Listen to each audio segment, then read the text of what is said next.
नमस्कार दोस्तों, national updates की एक और वीडियो में आपका स्वागत है। चलिए देखते हैं आज के महत्वपूर्ण अपडेट्स। दोस्तों पहली अपडेट है महाराष्ट्र से, जहां दोस्तों महाराष्ट्र गवर्नमेंट के लॉकडाउन के इम्प्लीमेंटेशन के कारण यहां पर कितना नुकसान हुआ इसको बताते हुए federation of retail traders welfare association ने कहा है कि करीब इससे 24,000 करोड़ का नुकसान हुआ है महाराष्ट्र की इंडस्ट्रीज को। इसमें से जो शॉपकीपर हैं उन्हें करीब 1300 करोड़ का नुकसान हुआ है। दोस्तों इनके आंकड़ों के मुताबिक जो सबसे ज़्यादा लॉस हुआ है वो ट्रेडर्स और शॉपकीपर्स को हुआ है महाराष्ट्र के अंदर। और कुछ दिनों पहले ही महाराष्ट्र गवर्नमेंट ने ई कॉमर्स कंपनियों को भी अपनी शिपिंग ऑफ करने के लिए कहा था, लेकिन जो बड़ी बड़ी ई कॉमर्स कंपनी थी फ्लिपकार्ट और अमेजोन, इन्होंने कहा था कि अभी यहाँ पर कंपटीशन चल रहा है और बहुत सारी ग्रोसरीज यहाँ पर ऑनलाइन लोगों को मिल पाएगी। उन्होंने कैसे भी गवर्नमेंट को मना लिया और फिर वहाँ पर ई कॉमर्स सर्विस दोबारा महाराष्ट्र के अंदर शुरू कर दी गई। दोस्तों नेक्स्ट अपडेट भारत के अंदर वैक्सीन मैन्युफैक्चरिंग से है, जहाँ दोस्तों सेंट्रल गवर्नमेंट ने मंडे को कहा है कि उन्होंने 2500 करोड़ रुपए सीरम इंस्टीट्यूट ऑफ इंडिया और भारत बायोटेक को पहले से ही अलॉट कर दिया है, जिसके तहत मई और जुलाई में 16 करोड़ जो डोज वैक्सीन की सप्लाई होगी उसमें कोई भी दिक्कत नहीं आएगी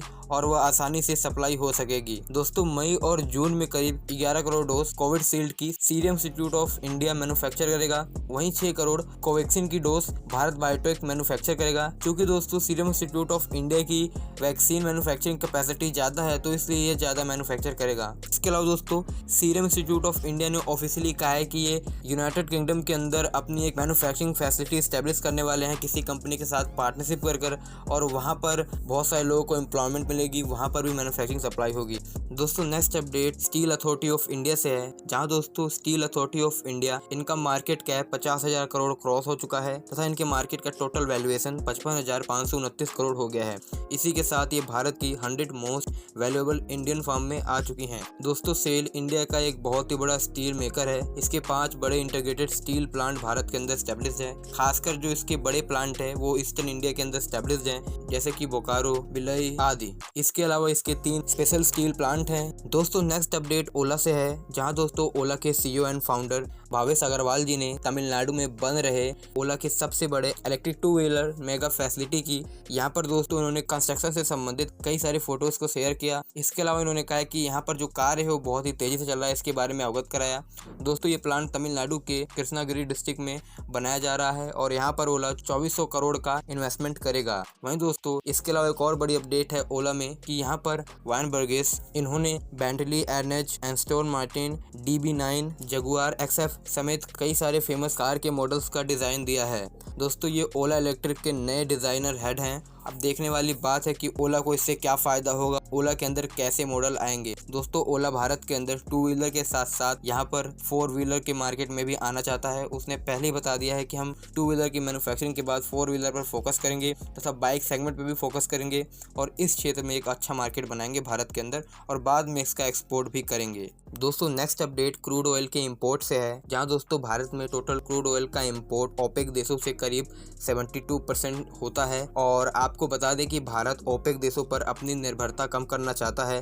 भारत चाहता है कि अन्य देशों से ऑयल का इंपोर्ट करें, क्योंकि दोस्तों अक्सर ऐसा होता है कि जो ओपेक देश हैं ये अचानक प्राइसिंग बढ़ा देते हैं। पूरे देशों की जो भी ओपेक में है इनकी एक मोनोपोली बन गई है, जब चाहते हैं प्राइस बढ़ा देते हैं, तो इसका इम्पैक्ट हमारे देश पर बहुत ज़्यादा पड़ जाता है।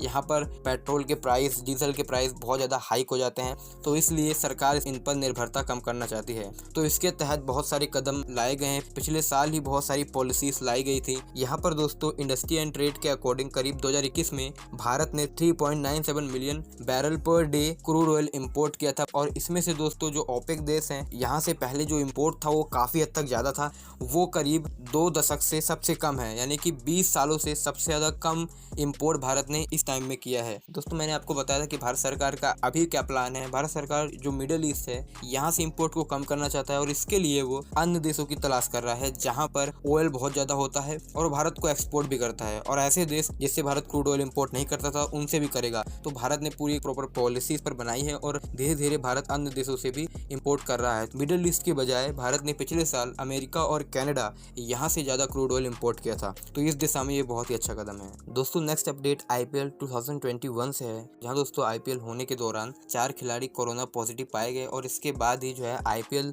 लीग जो चल रही थी उसको पोस्टपोन कर दिया गया और अभी कोई टाइम फिक्स नहीं हुआ है कि आगे कि कब IPL स्टार्ट होगा, मतलब ये वाला जो पोस्टपोन्ड हुआ है ये कब स्टार्ट होगा। इस पर BCCI ने कहा है कि अगर IPL रद्द होगा तो करीब इसको 15% जो रेवेन्यू ये जनरेट करता था उसका लॉस होगा और 2000 करोड़ का लॉस होगा IPL को। इसके अलावा भारत में इस वर्ष T20 वर्ल्ड कप होने थे। अगर ऐसे कोरोना केसेस बढ़ते रहें तो भारत के अंदर जो है वर्ल्ड कप नहीं होगा, भारत के अंदर ये मेजबानी छिन जाएगी और अगर भारत से ये छिन जाएगा तो ये किसी और देश को चला जाएगा। इससे दोस्तों BCCI को लॉस होगा, जो स्पॉन्सरशिप वगैरह के पैसे थे वो सब नहीं मिल पाएंगे। बात करी जाए तो करीब इससे हमारी गवर्नमेंट को भी लॉस होगा, क्योंकि दोस्तों गवर्नमेंट टैक्स लेता है, इंटरटेनमेंट टैक्स इस पे लगाता है, इसके अलावा कई सारे टैक्स लेता है। तो भारत सरकार को भी करोड़ों का नुकसान हो जाएगा अगर IPL और ये T20 वर्ल्ड कप रद्द होते हैं। लेकिन दोस्तों ये जरूरी है कि इस वक्त ये सब ना हो। दोस्तों नेक्स्ट अपडेट एग्रीकल्चर से है, जहां दोस्तों गवर्नमेंट की फूड प्रोसेसिंग इंडस्ट्रीज मिनिस्ट्री ने मंडे को डिटेल ऑपरेशनल स्कीम गाइडलाइन जारी की है। इस स्कीम के तहत दोस्तों आपको पता है कि गवर्नमेंट ने 11,000 करोड़ का PLI incentive food processing sector में 6 सालों के लिए अप्रूव किया है, यानी कि इतने पैसे 6 सालों तक। इसके तहत जो गाइडलाइन वगैरह है वो सब बना दी गई है। इसके तहत जो भी इंटरेस्टेड है इस स्कीम के तहत उसके लिए EOI एक्सप्रेशन ऑफ इंटरेस्ट भी ओपन कर दिया गया है, जिसकी सबमिशन की लास्ट डेट 17 जून रखी गई है। दोस्तों आपको बता दें कि PLI scheme food processing sector में लाने से गवर्नमेंट को ये अंदाजा है कि करीब 2.5 लाख एम्प्लॉयमेंट मिलेगी तथा यहाँ पर हमारी जो फूड प्रोसेसिंग इंडस्ट्री है ये 33,000 करोड़ तक की इंडस्ट्री बन जाएगी। दोस्तों भारत ने इसके लिए कुछ क्राइटेरिया बनाया है कि किसको कितना फंड मिलेगा PLI इंसेंटिव के तहत। दोस्तों इसके तहत जो क्राइटेरिया बनाया गया है कि किसको मिलेगा, सबसे पहले टर्नओवर निर्धारित किया गया है। जिनका टर्नओवर इतना करोड़ होगा उन्हीं को इंसेंटिव मिलेगा। सबसे पहले अगर 500 करोड़ का टर्नओवर रेडी टू कुक और रेडी टू ईट फूड में किसी कंपनी का है तो उसको इंसेंटिव मिलेगा। वहीं 250 करोड़ का टर्नओवर प्रोसेस्ड फ्रूट और वेजिटेबल्स में जिसका है उसको इंसेंटिव मिलेगा। जिसका टर्नओवर मैरीन प्रोडक्ट्स में 600 करोड़ है उसको इंसेंटिव मिलेगा। 150 करोड़ रुपए का टर्नओवर जिसका मोज़रेला चीज में है उसको यहाँ पर इंसेंटिव मिलेगा। तो ये है मिनिमम गवर्नमेंट कितना इंसेंटिव देगी वो भी देख लीजिए। 100 crore rupees ready to cook और रेडी टू ईट फूड पर मिलेगा। 50 करोड़ रुपए फ्रूट एंड वेजिटेबल की प्रोसेसिंग में मिलेगा। 75 करोड़ रुपीस मैरीन प्रोडक्ट्स की प्रोसेसिंग में मिलेगा। वहीं 25 करोड़ रुपीस मोज़रेला चीज की प्रोसेसिंग में मिलेगा। तो इस प्रकार दोस्तों ये क्राइटेरिया निर्धारित किया गया है कि कितनी इन्वेस्टमेंट मिनिमम मिलेगी और कितना टर्नओवर जरूरी है। दोस्तों next update solar energy corporation of India से है, जहां दोस्तों JSW एनर्जी इसकी एक सब्सिडरी है JSW रिन्यूएबल एनर्जी और SECI solar energy corporation of India के बीच एक एग्रीमेंट साइन हुआ है। ये एग्रीमेंट PPA एग्रीमेंट है, पावर परचेस एग्रीमेंट। इसके तहत करीब JSW रिन्यूएबल एनर्जी को 540 मेगावाट के wind based electricity generation projects मिले हैं। ये इतने प्रोजेक्ट स्टैब्लिश करेगी। दोस्तों जो इनकी सब्सिडरी है ये एक नई सब्सिडरी है, क्योंकि इसको अगस्त में लॉन्च किया गया था और इनको अगस्त में solar energy corporation of India से 810 मेगावाट के प्रोजेक्ट्स मिले थे। दोस्तों अभी JSW एनर्जी की जो पावर जनरेशन कैपेसिटी है ये 4554 मेगावाट हो गई है। सो गाइस आज की इस वीडियो में इतना ही। अगर आपको ये वीडियो पसंद आए तो वीडियो को लाइक करें। वहीं अगर आप कोई न्यूज़ वगैरह शेयर करना चाहते हैं उसको आप शेयर करें। मैं आपसे निवेदन करूंगा कि उन्हीं न्यूज़ को शेयर करें जो 2 दिन से ज़्यादा पुरानी ना हो, क्योंकि ज़्यादा पुरानी न्यूज़ होगी तो मैं उनको कवर नहीं करूँगा। सो गाइस आज की इस वीडियो में इतना ही। अगर आपको वीडियो पसंद आए तो वीडियो को लाइक करें, चैनल को सब्सक्राइब करें। धन्यवाद आपका ये वीडियो देखने के लिए।